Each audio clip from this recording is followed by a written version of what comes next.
Mínimo necesario, elevando el nivel del debate político y cultural. Buenos días, buenas tardes, buenas noches. Estamos en una edición más de Conversaciones Necesarias, esta sección en la que hablamos de temas difíciles de clasificar, pero no por ello menos importantes. Y estoy contento que el día de hoy nos acompañe José María Pérez Muelas Alcázar. Yo lo he conocido, es un gran escritor y periodista de Lorca, que hoy actualmente vive en Sevilla, donde trabaja como profesor de lengua y literatura en un instituto, estudió filología hispánica en la Universidad de Granada, después se trasladó a París para hacer una maestría en literatura comparada hispanoamericana y actualmente colabora en el periódico La Verdad del grupo Vocento. Según entiendo, Pepe, como te voy a permitir llamarte en esta edición, con cariño, estás también preparando una novela por ahí, pero el día de hoy vamos a hablar de otra novela, no tuya, y me interesa mucho porque además escribiste un pequeño texto para nuestra página Mínimo Necesario. Pero primero te quiero preguntar cómo estás, qué tal, cómo te ha ido en estos últimos días, querido Pepe. Buenos días, buenas tardes, buenas noches a todos los amigos que nos estén escuchando. Para mí es un gran honor haber sido invitado a esta charla, a esta conversación entre amigos, podríamos decir en las dos orillas de la hispanoesfera, aunque bueno, estamos más cerca de lo que podríamos decir. Claro. Para mí es un gran honor venir hoy aquí con vosotros y recibir esta invitación para hablar del País de los Otros, de la escritora francesa Leila Slimani. Vamos a hablar, el libro ha sido un éxito total en Francia y bueno, creo que es una obra que abre bastantes horizontes de debate, que es lo que nos interesa. Justo es lo que nos interesa, Pepe, porque además es un libro que trata muchísimos temas y me interesa particularmente mostrar cómo la literatura no nada más es una cuestión de ocio, sino que nos permite justo ahondar en aspectos que son hoy determinantes. Pero tratemos de establecer un orden en esta charla, por más de amigos que sea, y empecemos hablando a nuestro auditorio sobre el libro. Yo te quiero preguntar, porque yo tampoco he leído este libro, entonces, si nos puedes dar como un contexto general, una entrada a este texto y de la autora, ¿no? Además me interesa tu opinión, porque como alguien que vive, o que vivió en Francia, perdón, pues tienes acceso a esta discusión desde otra atalaya. Bueno, Leila, dime, perdón. ¿Cómo llegas a este libro? ¿Cómo despierta tu interés? ¿Y de qué va? Leila Slimani en Francia es una de las voces más innovadoras de la literatura en la última década. Es también el ejemplo brillante de la integración bien realizada y bien entendida. Una integración que, como veremos o como hablaremos a lo largo de esta charla, no siempre es así. Tenemos por un lado este símbolo de la integración, tiene origen marroquí, también argelino, aunque ella nació en Francia, pero también es una voz narrativa muy interesante, muy potente. El estilo de Slimani, más allá de sus historias, que tienen que ver todas con el origen, con la raíz, con el otro, con la inmigración, con sentirse desubicada en el propio hogar, en la propia patria, en el sentido de país y sociedad en la que se nace. Independientemente de todos esos temas, Slimani es una voz narrativa muy interesante y es una gran escritora. O sea, cuando el lector se enfrenta a su página, en este caso en El País de los Otros, o Chanson douce, que le valió el premio Goncourt. Recordemos que el premio Goncourt es el premio más importante de las letras francesas. Se siente ante probablemente una de las escritoras que vayan a marcar el rumbo de la literatura francesa en los próximos años. Tanto es así que el presidente de la República Francesa le ofreció ser ministra de Educación, perdón, ministra de Cultura creo que fue, y ella inteligentemente lo rechazó porque meterse en política no conduce a nada bueno, sobre todo cuando se tiene las ideas tan claras a la hora de escribir.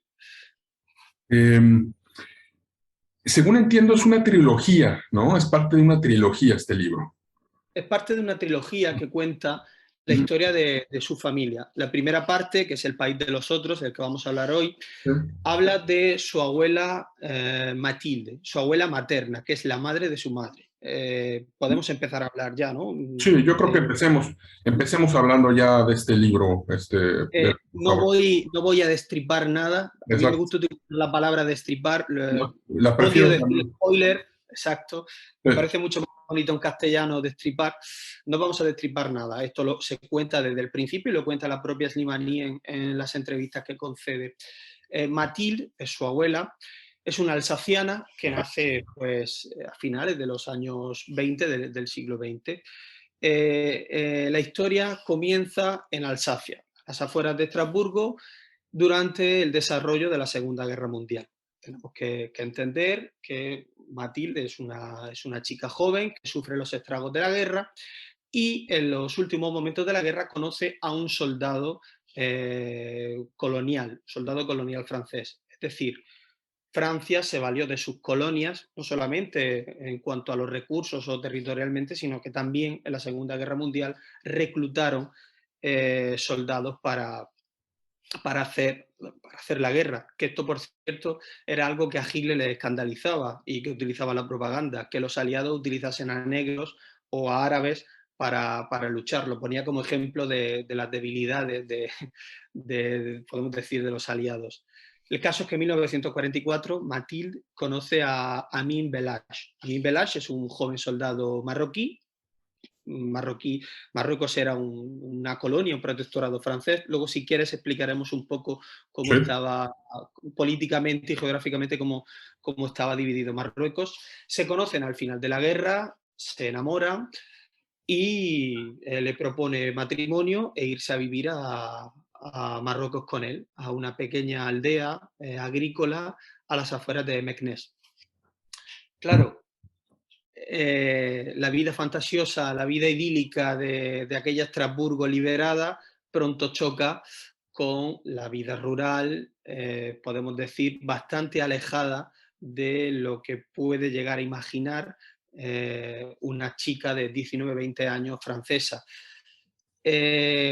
Marruecos, a finales de los años 40, es un país tremendamente atrasado en cuanto a economía, pero también en cuanto a mentalidad. Este será el primer gran choque cultural que encuentre Mathilde con el país que le acoge. Tenemos que pensar también que la visión que se tenía en Francia del Magreb o de África, del África árabe, era todavía, había todavía muchísima prima romántica, ¿no? Prácticamente lo que piensa Mathilde, esto se describe muy bien en la novela, piensa que el Marruecos que se va a encontrar ella es poco más, muy parecido al que pintaba Delacroix un siglo antes en sus cuadros, en los baños marroquíes, o por ejemplo en la boda sefardí, creo que era en Fez, un cuadro muy bueno de Delacroix.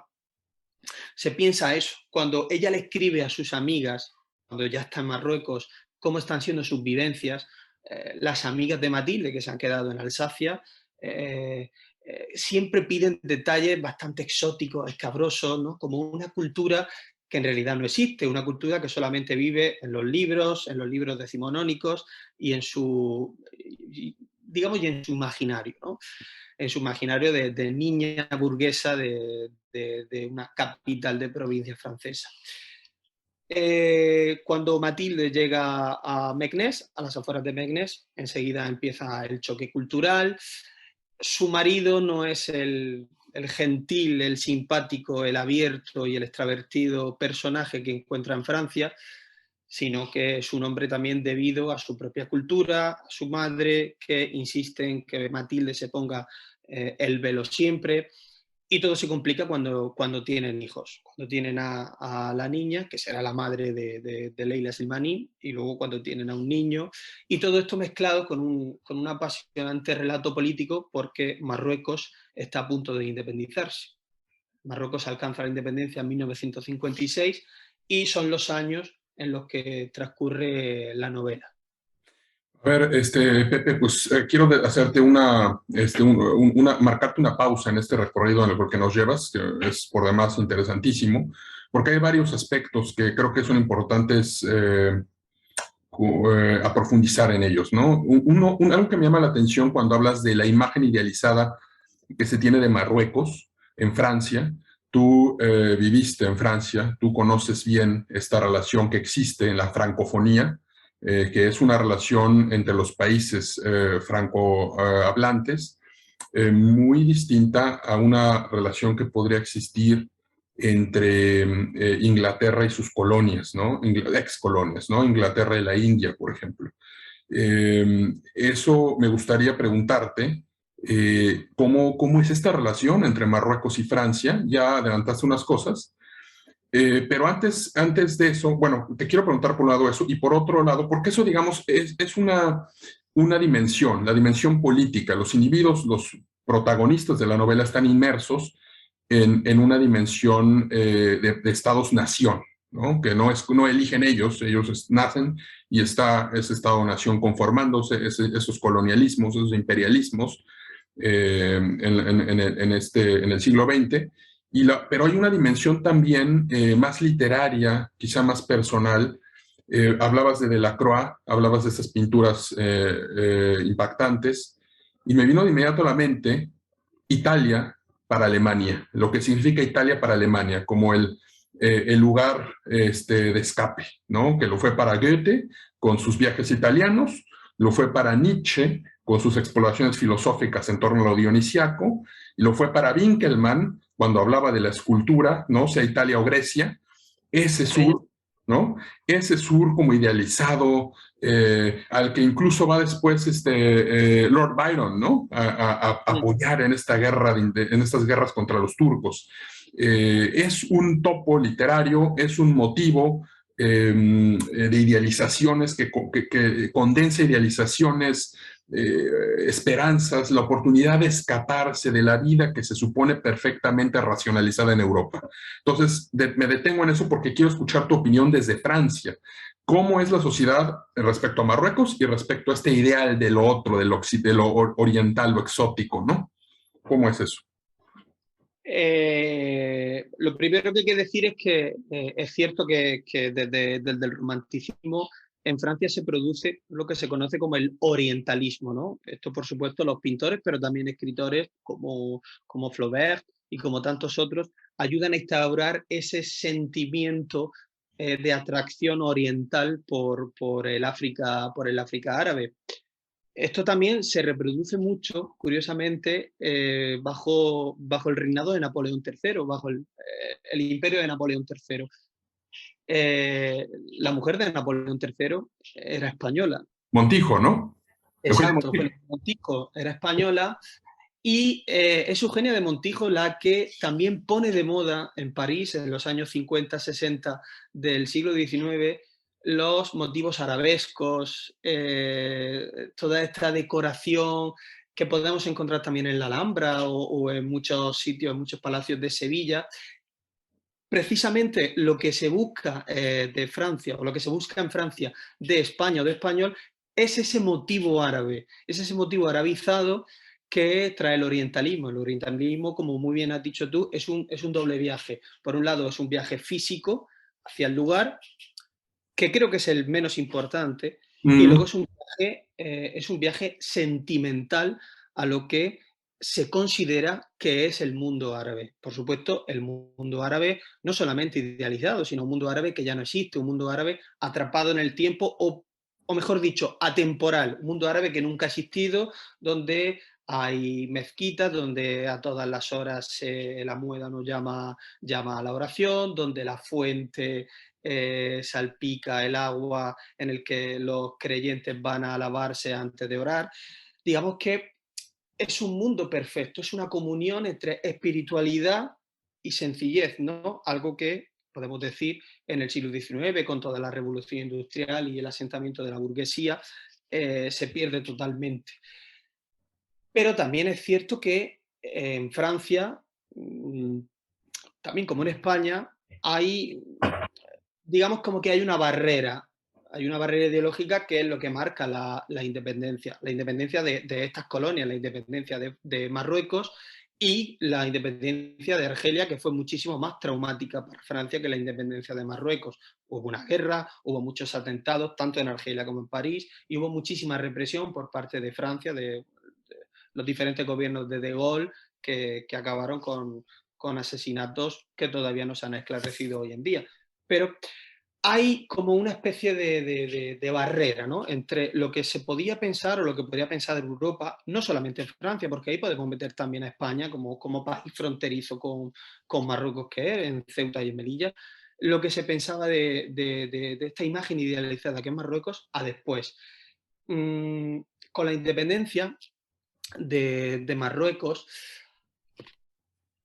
se produce como una segunda oportunidad por parte de los países europeos. Una oportunidad, o los países europeos entienden que el nuevo colonialismo ya no puede ser territorial, pero sí económico.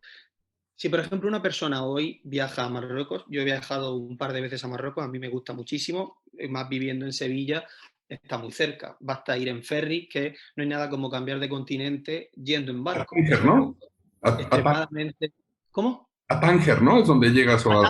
Sí, ya han hecho el nuevo puerto, Tánger Med, que es un Ajá. puerto increíble.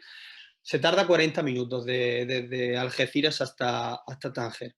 Bueno, Ujú. cuando uno entra en Tánger, que Tánger, podemos hablar también de lo que fue Tánger en la década de los 70, esa gran ciudad internacional, y desgraciadamente lo que es ahora, una ciudad un poquito más decadente por motivos políticos que no vienen ahora al caso. Pero uno se da cuenta que Francia está llevando la batuta de la modernización de Marruecos, que la mayoría de las empresas constructoras que hay ahora mismo en Marruecos son francesas, que toda la red y sistema ferroviario del TGV francés lo está instaurando Francia de la misma forma en Marruecos. Y en este sentido hay una relación, podemos decir, mucho más clara entre Francia y Marruecos y menos romántica. Eso a nivel de los estados. A nivel individual, las relaciones son mucho más difíciles.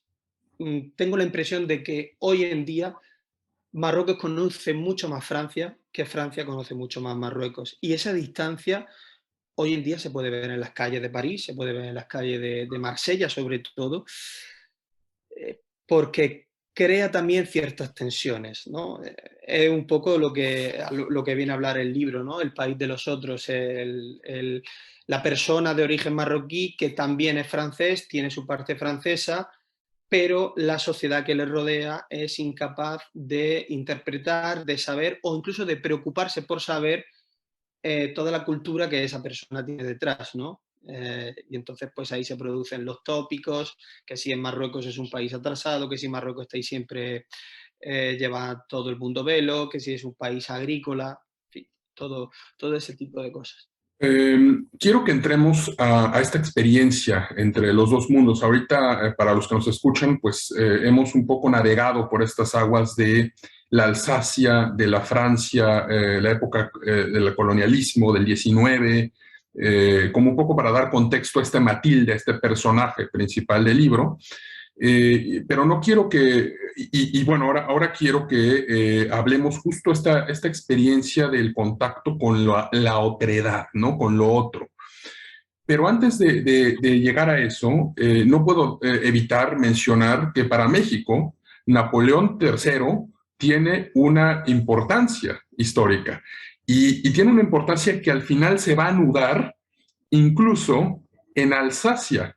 Ahora verás por qué. Porque justo esta política expansionista de Napoleón III, este intento por recuperar la grandeza de Francia, lleva a apoyar la incursión de Maximiliano de Habsburgo en el castillo de Miravalle, Chapultepec, en la Ciudad de México, apoyado por los conservadores, un grupo de los conservadores mexicanos, ¿no? Que querían mantener como una monarquía europea para hacer frente al liberalismo de corte más anglosajón, más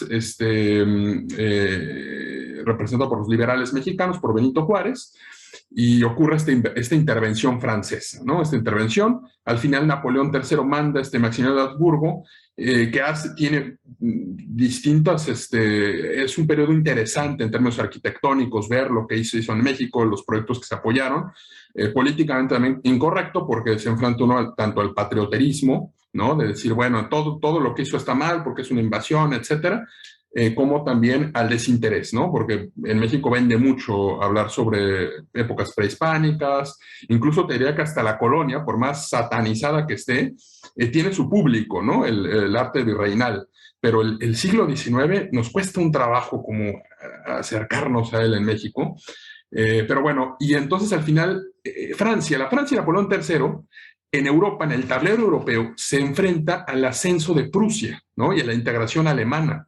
Entonces va a ocurrir este choque en la guerra franco-prusiana en 1871, que va a tener como consecuencia que Francia destine todas sus energías para pelear por esta latinidad, ¿no? Esto me interesa como resaltarlo. Los franceses ven una lucha entre el protestantismo ascendente prusiano y la defensa del catolicismo, de la latinité, ¿no? Que ellos, en estos debates surge este término de Latinoamérica, de hecho, ¿no? Y entonces me llama mucho la atención que justo este personaje en la novela, Matilde, venga presente de Alsacia, ¿no? Lo que nos permite unir todos estos hilos, la política expansionista de Napoleón III con el correlato orientalista de Eugenia Montijo y la idea de buscar este reino en el México lejano, ¿no? Que también lleva su buena dosis de exotismo, ¿no? Y al mismo tiempo, lo que sucede en Europa y la época del colonialismo, con Marruecos por un lado, el norte de África como terreno geopolítico, importante para Francia, pero un imperio que empieza a expandirse, que es Prusia, ¿no? Después que será la base del militarismo alemán, de Bismarck, de Moltke y de los demás. Lo quería mencionar nada más por Alsacia, ¿no? Porque me llevó a todo eso. ¿Ibas a decir algo, Pepe? No, que además es muy no había pensado en este correlato, pero bueno, me ha recordado a Fernando del Paso, Claro. y para mí, sin ningún tipo de miedo, digo, la mejor novela histórica escrita en castellano, que es Noticias de un imperio, donde se relata perfectamente todo lo que fue no solamente el imperio mexicano de Maximiliano de Habsburgo, que él mismo decía que era el primer descendiente de Carlos V, del emperador Carlos V, que pisaba América. El primero, porque evidentemente Carlos V tampoco lo hizo. Pero también retrata muy bien cómo era la sociedad francesa de los años 60, de los años 70, y precisamente se narra las ideas expansionistas que tenía Napoleón III, por ejemplo, en Egipto, que la idea era llegar a Suez, llegar al canal de Suez, intentar tener el paso del Mar Rojo y con esto dominar todo el mundo, ¿no? Porque tenía México por un lado, Europa, la África colonial, el Magreb, más las colonias de, por supuesto, Madagascar y las que tiene en el Índico, ¿no? Hacer como una especie de este mundo que hablase francés bajo el yugo, bajo el amparo de Napoleón III. Es muy interesante, sí. Y bueno, vemos entonces que por un lado está como este tablero geopolítico, o sea, esta protagonista del país de los otros está inserta en como la autora misma, en un escenario geopolítico, pero también está la educación sentimental, por tomar la expresión de Flaubert, con estos motivos exóticos. Sí. Ahora, ok, ese es el punto de partida. Desde esta Alsacia se enfrenta a este Marruecos con digamos, tradiciones muy particulares, ocurre un desencanto, es decir, hay un momento en el que el ideal choca con la realidad, ¿no? Y produce quizá lo que los alemanes denominan Weltschmerz, ¿no? Este desfase entre el mundo, nuestros ideales y la realidad, ¿no? Tangible, fáctica.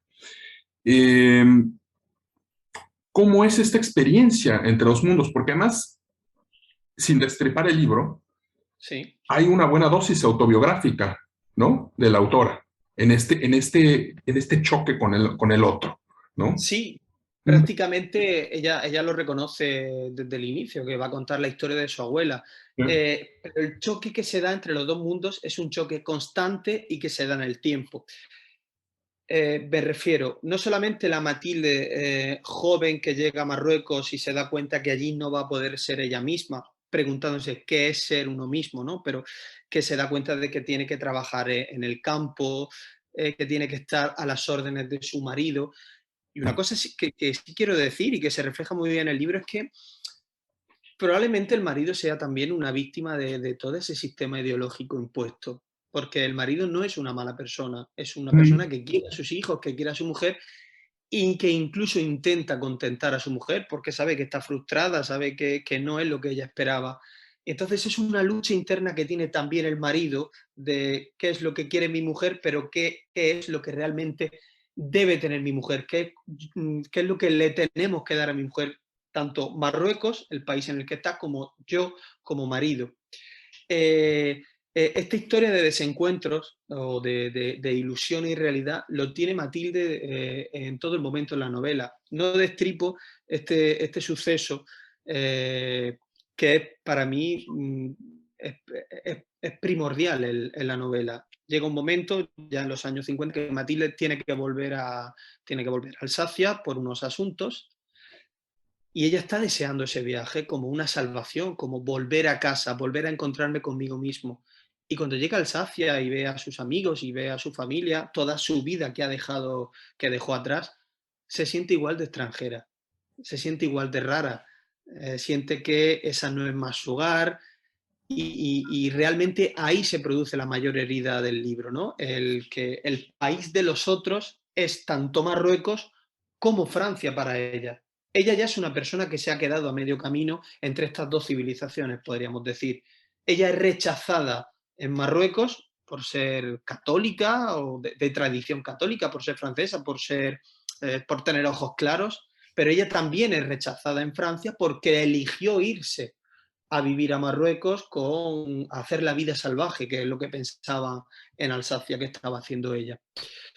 En este sentido, para Matilde es muy doloroso, pero yo sí creo sinceramente que ese sentimiento de frustración se va heredando, porque lo hereda la hija, ¿no? La hija llega un momento que la niña no sabe quién es, no sabe de dónde viene y tampoco sabe, siendo un poco Rubén Darío, hacia dónde va.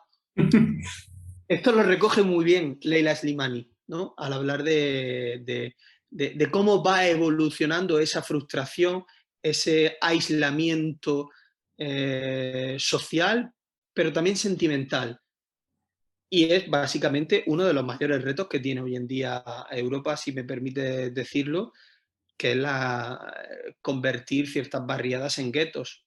Guetos, por ejemplo, en Francia pasa, yo en París lo veía, en Saint-Denis, gente perfectamente francesa que hablaba perfectamente el francés y insertados en el sistema académico republicano, pero que no se sentían franceses. Y cuando iban en verano a sus países, a Nigeria, a Mali, a Marruecos, a Argelia, allí también eran rechazados y eran los franceses, ¿no?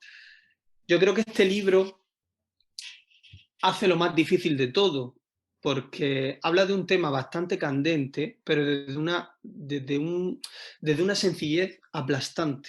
O sea, es la sencillez de una historia mínima, de la historia de su abuela, pero a la vez también es la historia de millones de personas en Europa, de personas que hacen Europa y que forman Europa hoy en día. Y que Yo además creo que sí. es muy fácil deslizarse en el lugar común, ¿no? Por manido que está el tema. Es muy fácil y yo creo que aquí se nota que que no cae en esos lugares comunes o en esa banalidad del bueno o el malo, Claro. porque la figura del marido es una figura extremadamente compleja. Es una persona a la que el lector europeo, occidental podemos decir, o de tradición europea, Mm. eh, tendría que odiar porque está subyugando a su mujer. Sin embargo, el lector entiende conforme van pasando las páginas que él también es una víctima, que él también está sufriendo ese sistema y que él, en su buena medida, intenta que su mujer sea feliz. El problema es que hablan lenguajes diferentes. Bueno, hay hasta como una reflexión filosófica, o sea, aristotélicamente uno es, o sea, no te pueden pedir ser algo más de lo que no eres, ¿no? Entonces, en la medida en la que este personaje puede ofrecer un tipo de felicidad, ya más no se le puede exigir. Ahora, además de esta cuestión nacional y de dos individuos que están adscritos a una nacionalidad, pongámoslo ahorita por el momento así, hay otras identidades que se ven como confrontadas en este libro, por lo que cuentas. Una idea de la feminidad, una idea de la masculinidad, una idea de la juventud, o sea, la juventud alsaciana y la generación de la posguerra. Un Marruecos colonial y un Marruecos independiente. Es decir, el individuo es algo más que nada más un marroquí, un alsaciano o un francés. Me imagino que el libro también tiene su encanto por eso, ¿no? Sí. Pero fíjate, Alfonso, si está tan envenenado políticamente esta historia, que no deja de ser también una historia política, que el marido ha estado en Francia, ha estado luchando en la Segunda Guerra Mundial y él es agricultor, él quiere traer innovaciones que ha visto en el campo francés. Y cuando intenta traer esas innovaciones a Marruecos, a su pueblo, a su finca, es criticado por el pueblo, es criticado por la sociedad porque trae esa modernidad esa modernidad francesa en un tiempo donde todo lo francés era rechazado en Marruecos, y hay que decirlo también, que Francia abandona Marruecos. Es decir, las instituciones francesas poco a poco se van yendo de Marruecos. Al final, lo único que queda en Francia son unos cuantos ciudadanos, comerciantes o gente como Mathilde, que ha encontrado su vida allí.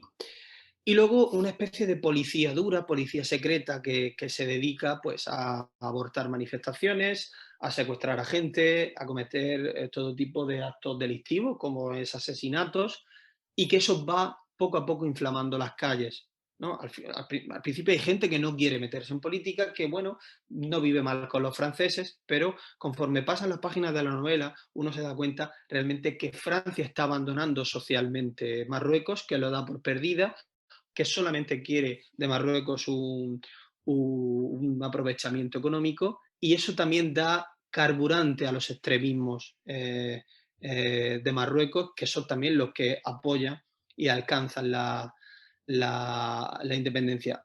Cuando digo extremismo, evidentemente no me estoy refiriendo a este extremismo religioso que vivimos en Occidente desde finales del siglo XX, ¿no? Hablo de otro tipo de extremismo mezclado con nacionalismo, pero no pensemos en la situación actual, ¿no? Es cierto que hay una interpretación muy severa del Islam en diferentes aspectos, en cualquier sociedad conservadora, pero bueno, creo que es de naturaleza diferente a lo que se vive hoy en día.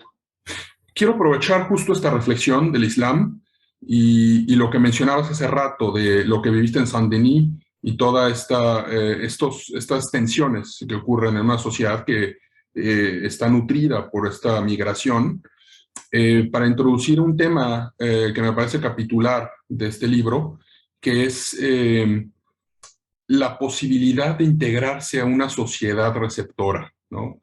Creo que hoy en día está como muy extendida esta convicción de que es posible desde la individualidad determinar todo, ¿no? O sea, vas a ir al supermercado y uno como consumidor puede elegir A, B, puede elegir el sexo, puede elegir la identidad, puede elegir los hábitos de consumo, las vacunas, todo se procesa con esta idea de individualismo, ¿no? Yo creo que en realidad el tema es más complejo, ¿no? El tema es más complejo porque no depende definitivamente la aceptación de un individuo en una sociedad de que yo diga, ¿no? Yo diga, Luis Alfonso quiere pertenecer a Alemania o quiere pertenecer a Francia, como Pepe quiere pertenecer a Francia o quiere pertenecer a Marruecos. O sea, me parece que pensarlo, decir que no es, basta nuestra propia abolición para integrarnos es un despropósito, es bastante inocente, por decirlo de una manera decente, pero también está como el otro lado, ¿no? El lado de las sociedades receptoras.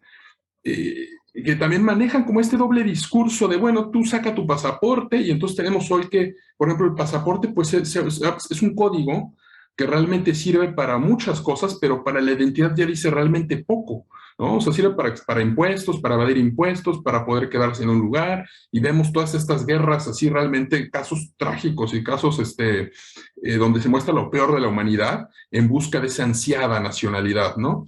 Eh, pero en la vida cotidiana, lo cierto es que la sociedad que recibe, hay una serie de rechazos, ¿no?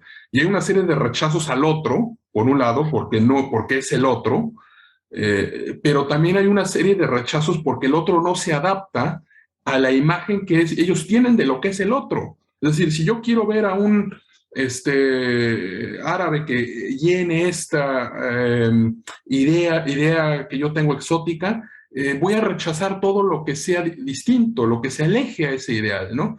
Entonces, en esa tensión entre los dos polos, hay una dificultad y mi pregunta es, ¿cómo ves tú eso y cómo lo viviste en Francia? ¿Cómo lo ve la sociedad francesa?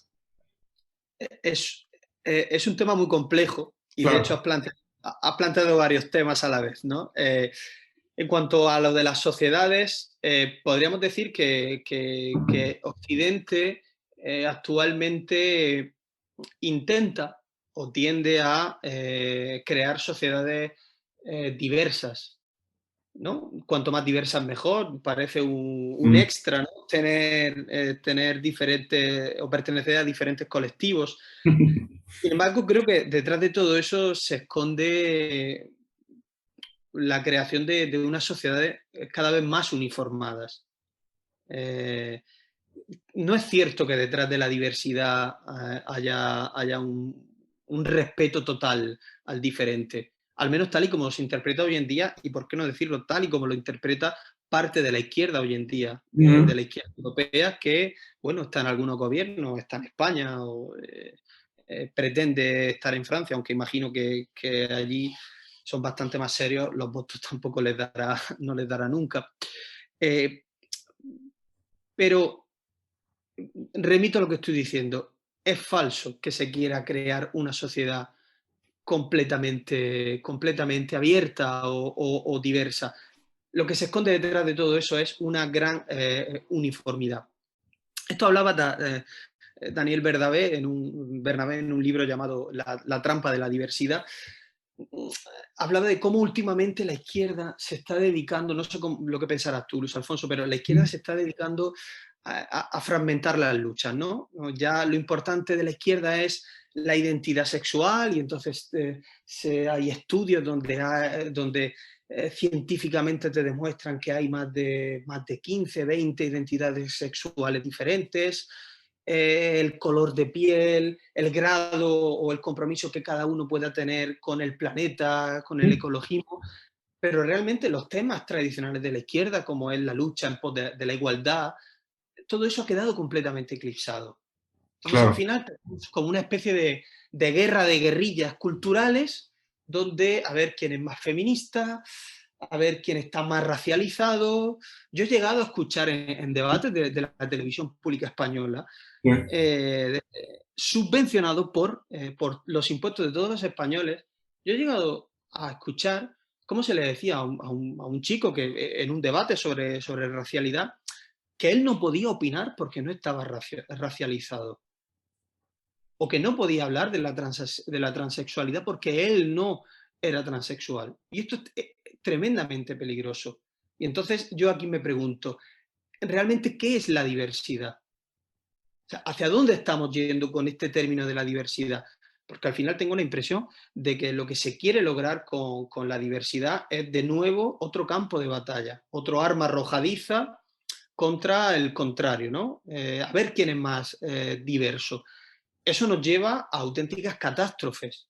Por ejemplo, en Francia se está respetando bastante, pero tenemos el caso de Estados Unidos o el caso de Inglaterra, no sé si recuerdas, que se están haciendo listas para ver qué filósofos no estudiar, Sí. porque la nómina de 20 filósofos que se estudian en un año, tiene que haber un filósofo o dos filósofos negros, tiene que haber filósofos mujeres. Ojo, no cualquiera, tienen que ser mujeres que hayan demostrado anteriormente su grado de compromiso con el feminismo. Sí, no No, no ponen en esa lista a Edith Stein o a María Zambrano, ¿no? claro, no valen todas. Claro, claro, Entonces, claro. es un debate que a mí me resulta un poco viciado, pero es interesante, ¿no? Cuando hablamos las grandes políticas mujeres de la historia, ¿no?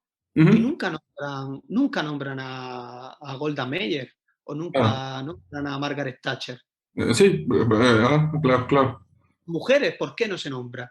Sí. Y en el caso que nos concierne de de la inmigración o del ser árabe en Francia, sucede un poco, sucede un poco igual. Yo me gustaría hacer la siguiente reflexión y a partir de aquí, si quieres, podemos debatir, ¿no? Venga. Yo, ya sucede en España, pero cuando yo estaba en Francia, que yo llegué hace 10 años, el choque cultural fue enorme porque yo la primera vez que lo vi fue eso. Yo pensé, ¿por qué yo intento ser cada día más igualitario, tener un pensamiento, aportar un punto de vista más feminista en mi vida, ¿no? ¿Y por qué yo tengo que tolerar ideológicamente que una mujer lleve velo? Es que justo se llegan a esas contradicciones. ¿Por qué tengo yo que tolerar eso? ¿Por qué yo tengo que tolerar que en un bar en Europa, en la Europa de la Ilustración, Ujú. a 500 metros de donde está enterrado Voltaire, ¿por qué yo tengo que considerar un elemento progresista que las mujeres no puedan acceder a ese bar o a esa tetería encubierto? Claro, no hay un cartel que pone prohibido el paso a las mujeres, no lo hay. Pero la mujer en el Islam tiene perfectamente codificado dónde puede estar y dónde no puede estar. Y eso lo veo yo en Lorca, en mi ciudad, eso lo veo yo en Sevilla, en determinados barrios, y eso yo lo vi en Francia. Afortunadamente, Francia creo que cuenta con una ventaja. Francia es un país laico, es un país laico, es un país radicalmente laico. Laico es muy diferente a no confesional o a confesional como sucede en España. La diferencia se explica de forma muy sencilla. España es un país aconfesional, quiere decir que acepta todas las religiones, que permite todas las religiones y que convive con ellas. De hecho, España financia a la religión católica, pero financia también a otras religiones. Francia es un país laico, es decir, su religión es no tener religión, es el Estado. Lo que ha hecho el republicanismo en Francia, lo que ha hecho Francia con la República, es sustituir a la religión. Con- El panteón es el templo, es el sagrado templo de la República Francesa. Y ahí están enterrados sus mártires, sus santos. yo, Eso hace, por ejemplo, perdona Luis Alfonso, eso hace no, que hubo una ley muy polémica y era que no se permitían elementos religiosos en la administración pública francesa. Es decir, una profesora o una alumna no pueden llevar velo a la escuela pública porque es una escuela del Estado y el Estado es laico, no acepta la religión. Eso produce también mucha más controversia. El francés de origen musulmán o esa persona que realmente quiera vivir su vida bajo los preceptos del Islam se siente desamparado por el Estado. ¿Dónde busca consuelo? En su barrio, con los suyos, en su mezquita. Y ahí es donde se producen los guetos también. Y ojo, yo no estoy diciendo que el problema esté en el Estado en este caso en la República Francesa, que tendrá su parte de culpa en esta inadaptación de las sociedades islámicas dentro de las ciudades francesas.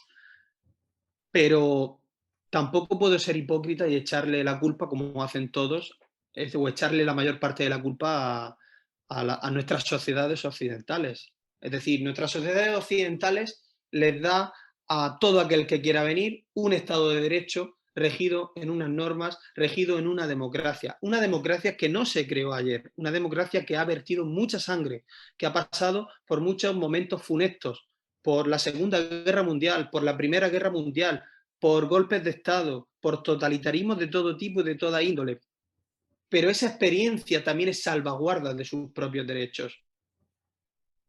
¿Realmente nosotros como occidentales, como europeos, podemos aceptar que un padre obligue a su niña de 14 años a ponerse el velo o a casarse con el vecino? Es algo que yo veo clarísimo. No, pues es justo, mira, tocas una variedad, un abanico de temas, Pepe, pero justo creo que Francia es un gran punto de partida para entender este problema, precisamente porque yo considero que quizá más que otros estados, Francia ha sido, en Occidente cuando menos, el país que más lejos ha llevado el intento de sustituir la religión por el Estado-Nación, ¿no? Y me gustó como lo dijiste, el Panteón es un santoral laico. La experiencia, decía este especialista en la muerte, Philippe Arié, él decía que el único ritual religioso que sobrevivía en las sociedades profundamente laicas era la visita al cementerio. Y la visita al cementerio, que va, digamos, el laico, va el no practicante, pero se reúnen, o sea, es un momento ritualizado, ¿no? Cuando muere alguien. Y además el cementerio, hoy en día, no es el cementerio medieval que crecía alrededor de la iglesia, ¿no? En el atrio, ¿no? En los famosos charniers, ¿no? En los osarios, sino es un paseo cívico que está adornado con las tumbas de Chopin, con las tumbas de Voltaire, ¿no?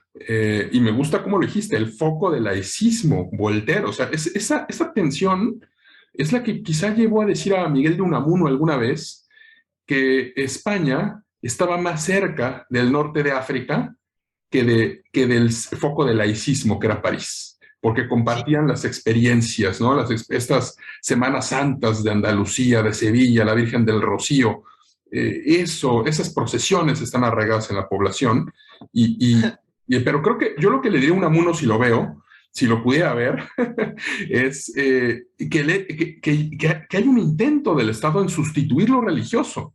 O sea, creo que decir, bueno, ya eliminamos a la religión con Robespierre, el directorio, y entonces somos perfectamente laicos, creo que es un falso diagnóstico. Lo que se hizo fue sustituir esos motivos religiosos por otra religión, ¿no? Entonces, ese es un tema, ¿no? Ese es un tema, el tema de la militancia laicista francesa, que se manifiesta en todos lados, ¿no? Y está esta Marianne, ¿no? Esta figura, esta mujer que cada tanto hacen los presidentes, la van renovando la figura, ¿no? Y son actrices, creo que fue Brigitte Bardot, y van como formando el busto de esta Marianne, ¿no? Que adorna los edificios oficiales de los distintos lugares en Francia.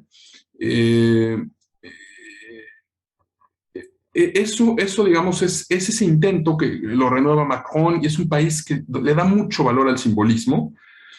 Luego mencionaste este tema de los guetos, ¿no? Que creo que también sería como tramposo, como ocurre hoy en día, que es a veces el discurso de, bueno, ¿no? Es que ahí están los guetos y esa gente, pues, o la ignoramos o decimos, bueno, ellos son los culpables, ¿no? Porque creo que al final del día, como dices, o sea, estas personas buscan satisfacer preguntas esenciales que no responde el Estado como religión. Entonces buscan al imán fanático, buscan al extremista que satisface esas necesidades espirituales. Pero desde luego que hay un choque, ¿no? Porque entonces esta idea a mí me parece como una idea fantasiosa, ¿no? Y creo que el error francés también está en el otro modelo estadounidense, ¿no? En el modelo del melting pot, ¿no? Sí. O sea, los dos, ninguno ha dado una respuesta satisfactoria. Es decir, yo acepto todas las confesiones porque parten de lo que me parece que es un error, ¿no? Que concebir a la ciudad de Dios como una ciudad aparte.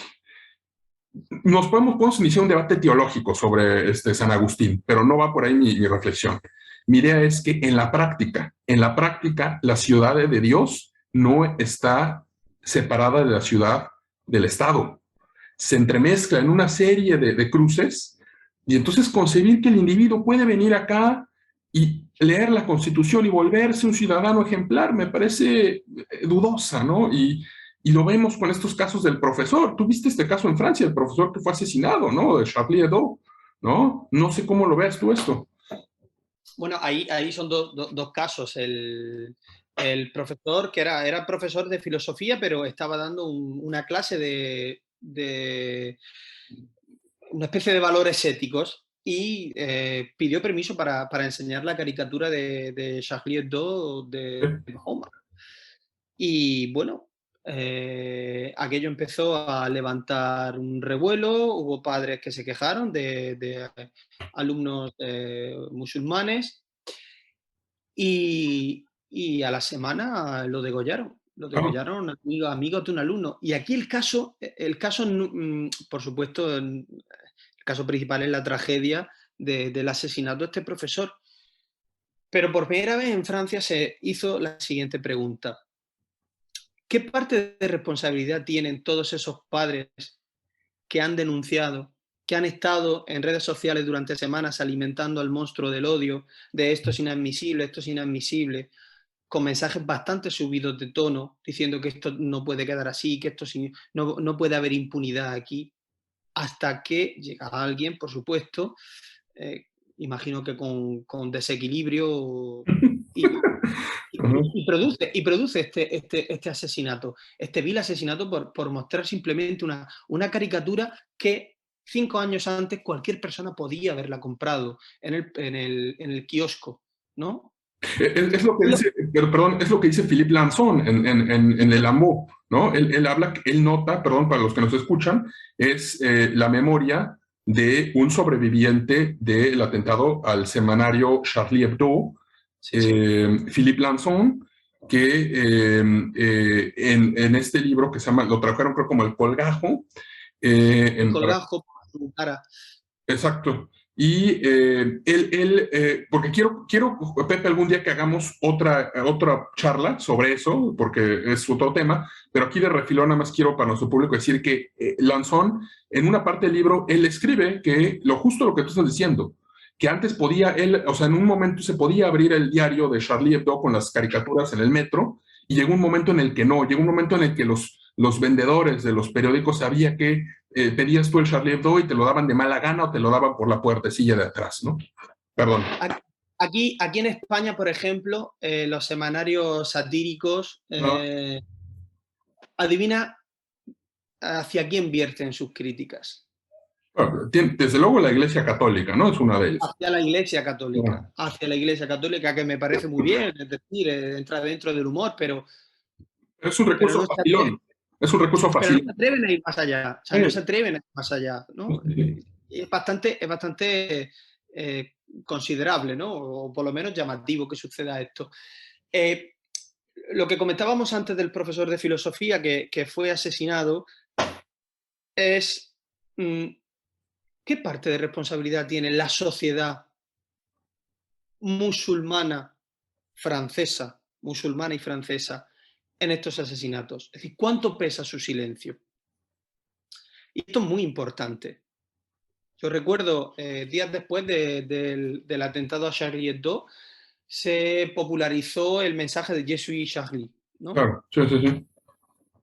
Y mucha gente, como contrarréplica, dijo, no, no, hay que decir Je suis Ahmed.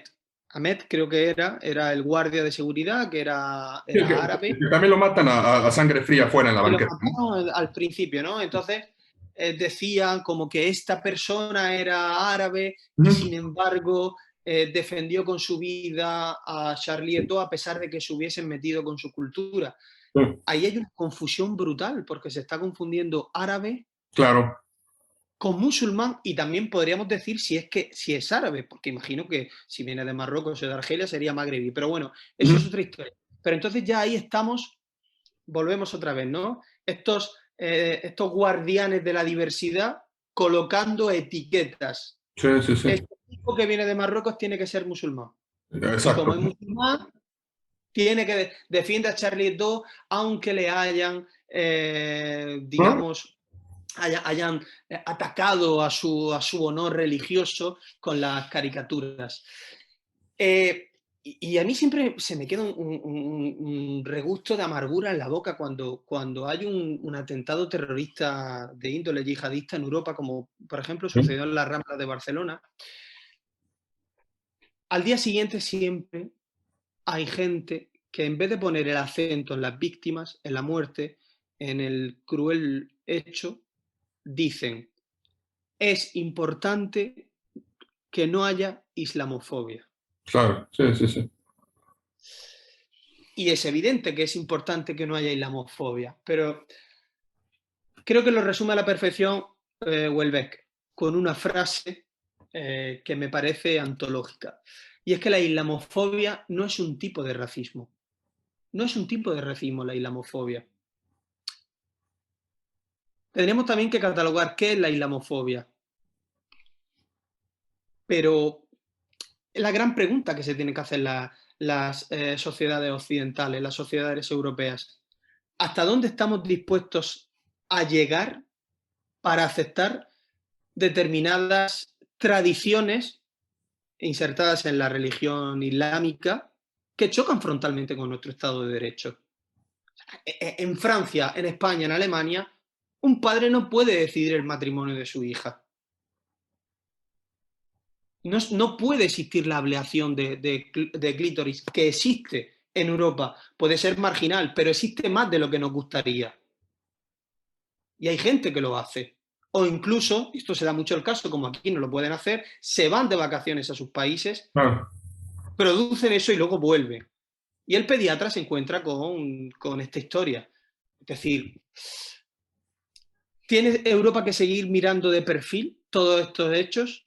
¿O no será mejor también para la convivencia generalizada hacer del Islam una religión adaptada al Estado de Derecho, como es hoy en día la religión católica, que también costó siglos que la religión católica fuese, no sé cómo llamarla, domesticada? Bueno, pero ahí también creo que ese es el problema, ¿no? Que la pregunta es si se puede domesticar una religión desde las coordenadas liberales. O sea, porque esa domesticación que tú llamas de la religión católica, cristiana, protestantismo incluso, eh, costó sangre, ¿no? Es decir, costó que imperios de Europa Central se desmoronaran.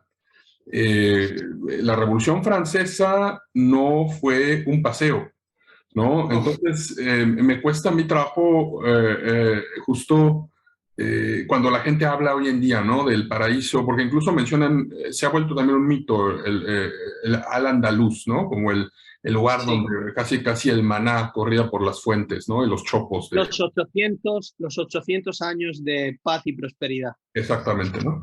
Entonces, yo creo, mi pregunta, bueno, para empezar, creo, Pepe, que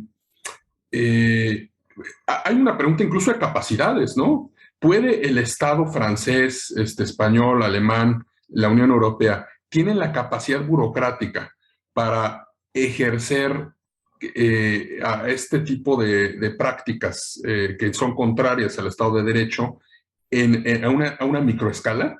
Yo la verdad es que creo que no hay esa capacidad, ¿no? Ni siquiera, y lo veo en una serie de temas, ni siquiera en esos temas. Lo veo en el tema, por ejemplo, del tráfico de drogas, lo veo en el tema del tráfico de animales, cuando se descubre cada cuánto en República Checa que una granja, hace unos años salió una noticia de una granja donde pieles exóticas de leones y de leopardos en plena Praga, ¿no?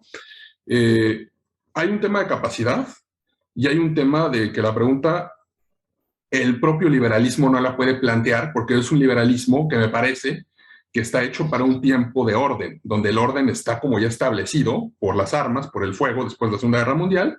Entonces queda hacer política, pero lo político, que es realmente esto que dices, la religión, el disenso elemental, ese no lo puedes resolver haciendo política. Ese no se puede resolver con más leyes, con eso. Eso es un tema que enfrenta a los individuos, ¿no? Y ese creo que es el problema. Mi pregunta sería para nuestro auditorio también, ¿hasta cuándo vamos a poder seguir fingiendo que el orden ya está negociado y que basta con hacer políticas? ¿O no será que ya estemos renegociando el orden? Es una pregunta interesante y extremadamente difícil de dilucidar. Pérez Reverte, Sí.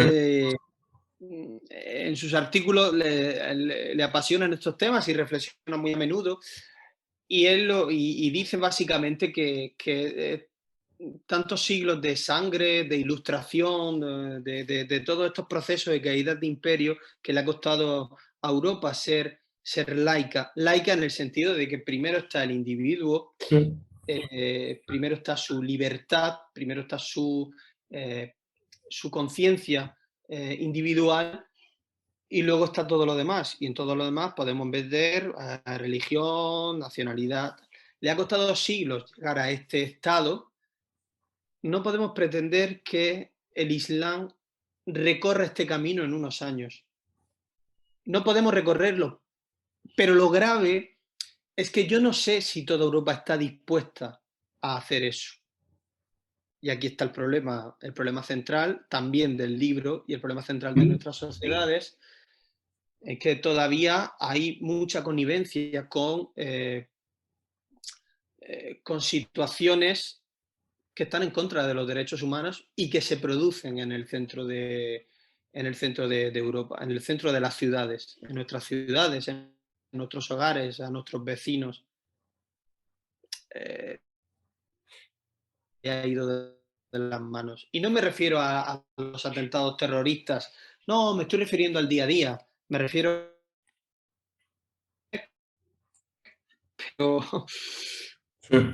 pero es un tema que creo que supera hoy en día al nivel político que hay. Supera. Es una materia de plantear para un futuro, un presente, pero teniendo varias décadas de atención. Y yo no sé si hoy en día nosotros como sociedad estamos dispuestos a hacer algo así. Y también con los riesgos que tiene, ¿no? Con los riesgos que tiene y con la peligrosidad. Pero es muy difícil. Sucedió, por ejemplo, a partir del año 2012-2014 con la primavera árabe. Sí.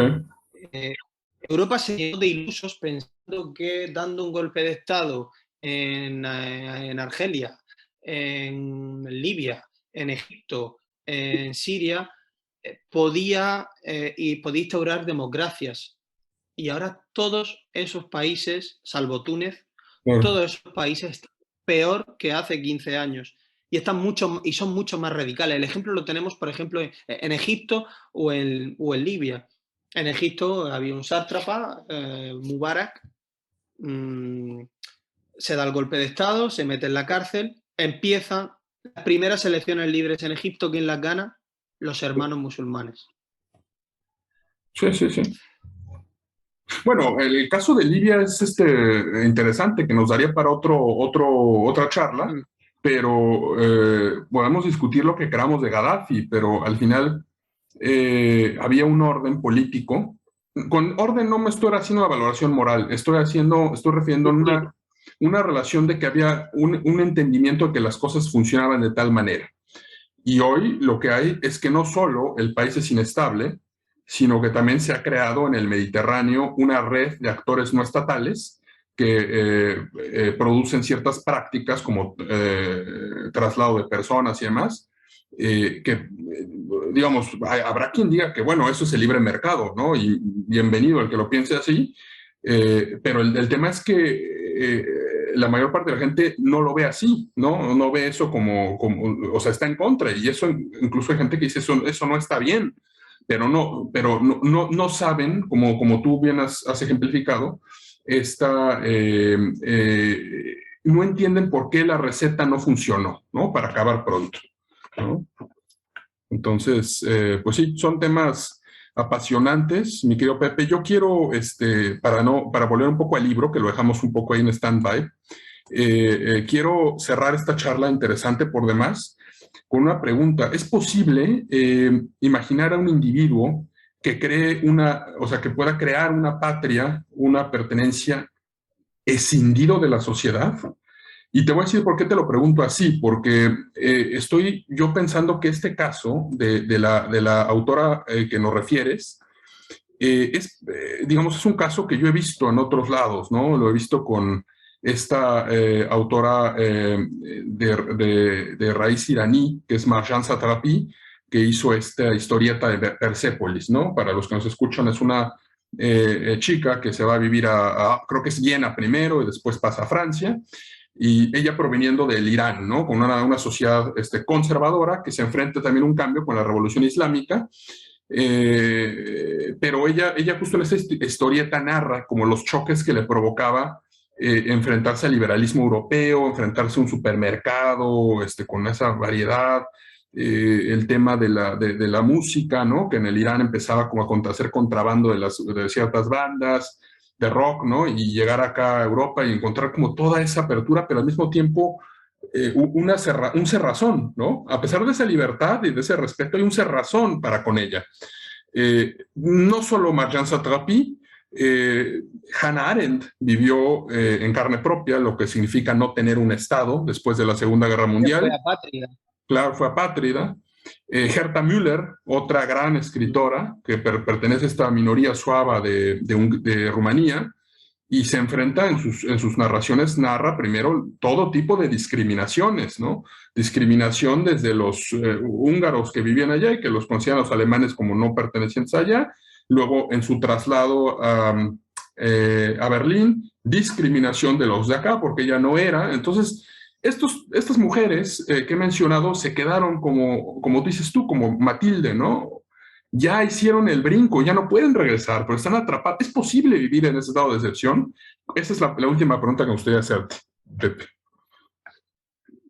Déjame completar esta lista de escritoras, de personalidades, con dos más que me parecen interesantes. Venga. Por un lado tenemos a Najat El-Hashmi, que es una escritora marroquí afincada en Cataluña, que ha ganado el premio Nadal, que es un premio muy prestigioso en España, y cuenta también en sus novelas esta experiencia de inmigración y de desencuentro entre lo que es, lo que la gente espera que ella sea. Es como una Leila Slimani a lo español, pero por supuesto una voz completamente independiente. Yo recomendaría La hija extranjera. Me parece un libro sensacional. Y luego tenemos el caso de Amos Oz. Amos Oz nace en un sitio que no es Estado, porque es previo al Estado de Israel, donde hay una mayoría de Palestina, donde es rechazado en ese lugar, pero lucha porque ese sea su lugar, ¿no? En este sentido son dos casos complementarios, diferentes pero complementarios. Y volviendo a la pregunta que me has hecho, que es un poco rusoniana, ¿no? Si es posible imaginar un individuo escindido de la sociedad como un buen salvaje. Yo lo veo realmente difícil. Tal vez cabría, si me lo permite, hacer una pequeña modificación a la pregunta, una reformulación. ¿Existen hoy en día sociedades que estén aisladas? O sea, ¿es posible que una sociedad esté aislada? Y podemos decir, sí, hay una tribu en América, en el Sáhara o en el Amazonas, pero realmente esas sociedades están aisladas porque Occidente no quiere atraerlas. Y esto tiene mucho que ver con la diversidad que decíamos. ¿Hay realmente diferencia entre las experiencias que puede vivir un muchacho marroquí, pero que vive a las afueras de Berlín, con la experiencia que puede vivir, por ejemplo, una muchacha que nace a las afueras de Chicago? ¿Hay realmente diferencia entre estas dos? ¿O ya vivimos en un mundo completamente, no solamente globalizado, sino uniforme, que es lo que decíamos antes, ¿no? Lo que hablábamos de la diversidad y la uniformidad. Y yo creo que un poco se está uniformando todo a través del desarraigo, ¿no? Del desarraigo de las personas que buscan saber quiénes son y entonces que se abrazan a diferentes causas. Una puede ser el nacionalismo, lo vemos en España claramente. Claro. Otra, de la falta de perspectivas, por supuesto. Otra puede ser el feminismo. Y con esto yo no estoy queriendo decir, no estoy diciendo que el feminismo no sea una causa por la que luchar. Hablo de un feminismo extremo, ¿no? Y de una forma de entender la vida. De una forma de entender la vida sin ningún tipo de perspectiva más allá de ese feminismo. En este sentido, yo creo que tendemos un poco a la uniformidad, ¿no? A la uniformidad desde el desarraigo, desde el de no encontrar el rumbo del propio ser. No sé cómo lo ves tú. Déjame agregar 2 puntos a esto que dices. Primero, esto de la pregunta rusoniana. Híjole, no me vayas a catalogar como Rousseau, porque desde luego que no es mi filósofo favorito. Más bien me refería, ahorita decía que me refería, pero dio pie a que me hayas interpretado como el buen salvaje, da pie a una reflexión, y es la siguiente. Este mito del ser aislado no va a desaparecer, creo, Pepe. O sea, nos ha acompañado todo el tiempo y desde las utopías de Tomás Moro hasta las últimas publicidades que vi del Instituto Cervantes en Berlín, que te vendían la España de pandereta y el indígena de pluma de Latinoamérica. Hay un largo camino que pasa por Rousseau, que pasa por todos ellos, y desde luego el momento estelar de mi generación, nuestra generación, es el zapatismo, ¿no? Para mí es como el momento estelar de esta búsqueda de lo exótico, ¿no? Porque se creó como esta maquinaria, ¿no? De lo exótico, ¿no? Y la gente iba a Chiapas, a México, y sentía que estaba defendiendo las últimas bastiones contra el neoliberalismo, ¿no? Y eso, o sea, vamos, llegó a tal grado que hasta creo que provocó una polémica ahí, con Günter Grass y Vargas Llosa, no sé, por ahí hubo, Octavio Paz también se manifestó al respecto, ¿no? Esta idea como, bueno, el caso de Vargas Llosa y Günter Grass fue en relación a la Revolución Cubana, ¿no? Porque también tiene su buena dosis de exotismo, ¿no? Con el Che Guevara y demás. Pero en el caso del zapatismo, hasta el día de hoy, hasta el día de hoy hay gente que va a Chiapas buscando la experiencia de lo exótico, ¿no? Que además es una experiencia muy sui generis porque reciben dinero occidental y uno puede acceder a todas las comunidades del mundo occidental, pero digamos, es un escape, me parece. Volviendo a la uniformidad que tú has manejado a lo largo de esta charla, me parece que para nosotros sería realmente muy complicado vivir en una ciudad perfectamente uniformada. Entonces, creo que el sistema genera estos escapes, ¿no? Estos escapes para poderte, así como te vas a un spa, puedas irte a la experiencia étnica, ¿no? Para poder reafirmar que estás en el buen camino, ¿no? En el camino decente, y dices, bueno, están estos, si algún día me aburro de la civilización, puedo, como en la película esta de El Club de la Pelea, ¿no? Puedo al final quitarme la corbata y volverme un salvaje y ahí va a estar ese mundo, ¿no? Ese es un punto, ¿no? Y el segundo, eh, el hecho de que uno dé por muerta la religión, el nacionalismo y demás, y que hayamos creado estas nuevas sociedades de gente que lo venden como el prototipo, ¿no? Veía hace poco una publicidad de que yo, o alguien ponía en Facebook, yo soy producto de Erasmus, ¿no? Conocí a mi pareja en Erasmus y mis papás son de Suecia y yo soy de Italia y me casé con un alemán, ¿no? Pero esa utopía no elimina la necesidad de arraigarse, ojo, ¿no? Entonces, esa necesidad Claro. se va a tener que alimentar de otras cosas, ¿no? ¿Y qué Entonces, lo está haciendo? Porque el nacionalismo no ha muerto. claro, El claro, nacionalismo en España es el claro. principal problema que hay. Sí, Y es el principal problema, y pronto lo será en Europa, sí, porque hay regiones, está Cerdeña en Italia, sí, está Córcega en Francia, es decir, bueno, el conflicto ruso-ucraniano sí. es una deriva del nacionalismo también, ¿no? Del nacionalismo territorial, evidentemente con exigencias económicas, porque el nacionalismo es economía también. Sí. Pero es eso, es el desarraigo, la búsqueda de identidad al final hace que se creen paraísos artificiales. Exacto.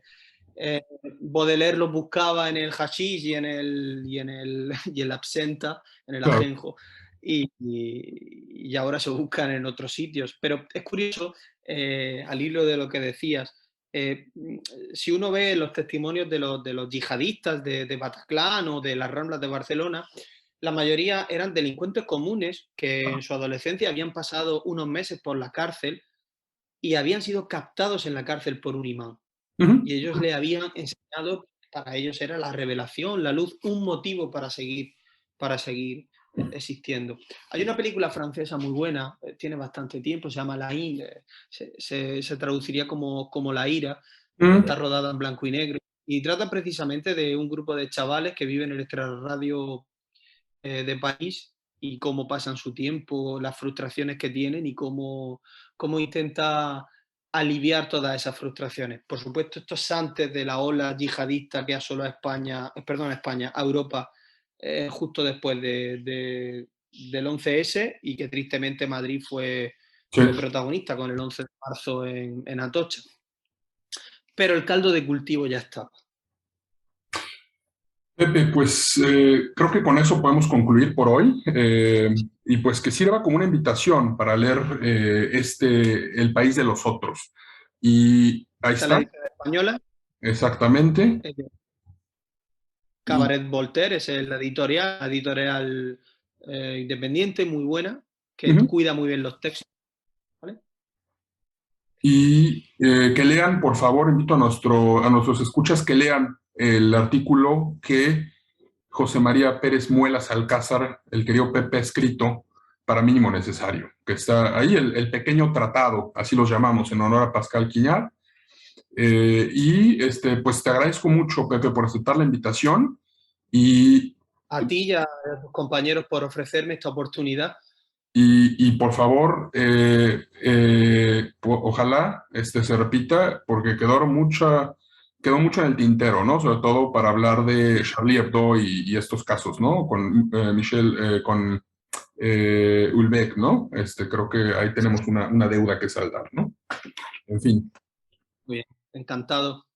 Venga, pues muchas gracias y Hasta luego, muchas gracias. Sigamos conversando en Mínimo Necesario. Hasta luego.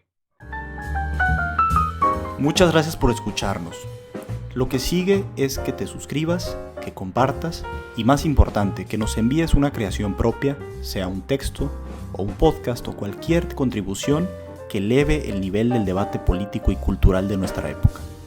Te esperamos con todos nuestros contenidos en minimonecesario.com.mx. Hasta la próxima.